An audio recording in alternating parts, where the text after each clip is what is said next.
Our tolerance defines their tolerance. These were my words to a Muslim who said the Christians are more peaceful and accommodating than the Muslims. Before going further in this article, let me state that this article does not generalize Christians, rather it goes to C.A.N, Christian Association of Nigeria, the radical Christians, and others having the same mentality with C.A.N.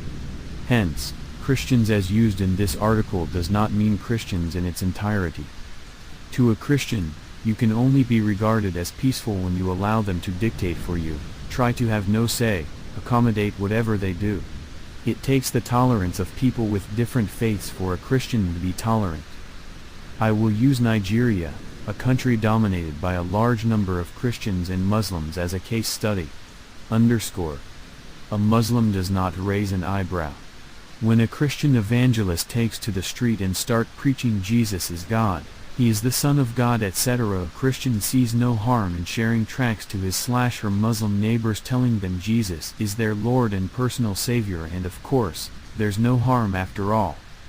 If a Muslim decides to preach to a Christian neighbor telling him or her that Jesus is a slave of God and no one is worthy of worship except God, the Christian begins to see the Muslim as a devil, an enemy, not receiving the Muslim's teaching with the same attitude the Muslim received his or her. Even though the Christian once saw the Muslim's daughter in hijab and La ilaha Allah inscribed on the door, still goes ahead to preach to the Muslim.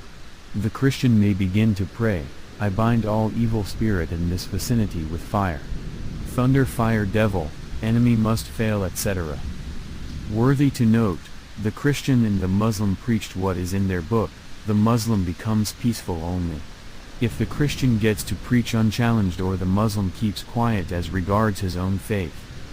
A Christian evangelist, not minding the fact that there are people with different religious beliefs, a state of health, and mental stability on a commercial bus, he starts to preach, even sometimes as far as the journey takes. He begins to say, anyone who doesn't accept Jesus shall perish, citing John 3:16 midst other verses, and this he does, with no harm. If a Muslim gets on a commercial bus and seats near a Christian, and say Bismillah ar-Rahmani ar-Rahim, the Christian may change seat or set a space between him and the Muslim.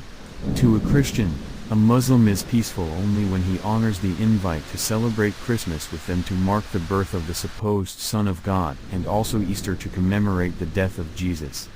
Through these negate the Lam Yalid, Walam Yulad, and also Quran 4-157-159 in the Muslim's Quran. Once a Muslim refuses, saying it is not part of his faith, he is being hated on, while a Muslim has no ill thoughts to a Christian who doesn't join in observing any of the Muslims' festivals. They laugh outwards, yet they are devil inwards. Seeing Paul of the Bible as a mentor, that he can do like a goat to catch a goat to worship the Jesus of the church different from Jesus of the Bible, and they employ all acts of maliciousness, deceptiveness and cunningness. Being desperate, so far more sheep are being brought to the church, which means an increase in tithe. Having Sundays and Saturdays to themselves, with no complaints from the Muslims, they will cry out their eyes in an attempt to declare Friday a no working day in favor of the Muslims.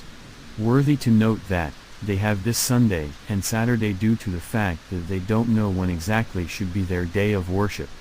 Hence, while some go to church on Sunday, the Seventh-day Adventists go on Saturday, yet the statement go to church on Sunday or Saturday cannot be found in the Bible.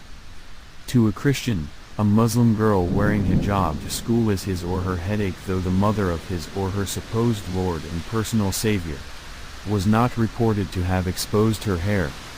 Special thanks to Christians who understand the meaning of humanity, not bigots drunken with the opium of prejudice.